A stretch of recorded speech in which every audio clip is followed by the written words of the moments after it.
नमस्कार दोस्तों। तो आज आपको हम बताएंगे कि क्यों कुछ लोग कबीर साहब को अज्ञानी समझ लेते हैं, अधूरे समझ लेते हैं। क्यों कबीर साहब को वो अच्छी तरह समझ नहीं पाते कि वो क्या बात कर रहे हैं।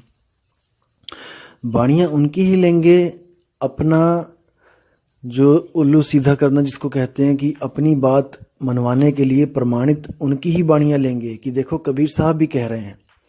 लेकिन सारा कुछ सिद्ध करने के बाद क्या कहेंगे कि हाँ देखो कबीर साहब ये कहते थे, लेकिन उनको उस चीज़ का ज्ञान नहीं था, इसलिए वो किसी सतलोक नामक किसी निम्न लोक में चले जाते हैं और जन्म मरण में फंसे रह जाते हैं।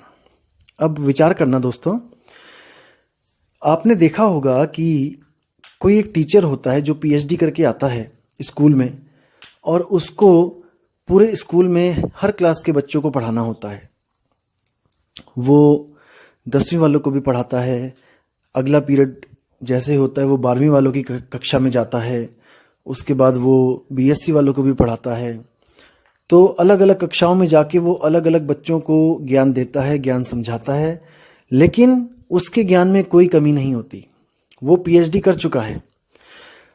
10वीं वालों के पास जाके वो केवल 10वीं के सिलेबस के बारे में बताता है, और 12वीं वालों के पास जाकर वो केवल 12वीं के सिलेबस के बारे में बताता है, और बीएससी वालों को जाके वो बीएससी का सिलेबस समझाता है।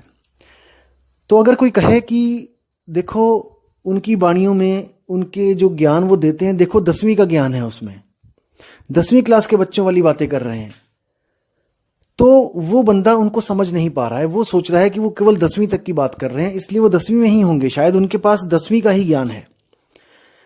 और जो सोचता है कि देखो ये +2 या 12वीं की बातें कर रहे हैं, 12वीं का ज्ञान देते हैं, उनके नोट्स पढ़े होंगे कि टीचर ने क्या लिखा बच्चों को दिया, तो वो अपनी बुद्धि के अनुसार सोचता है कि शायद ये 12वीं तक ही पढ़े हैं।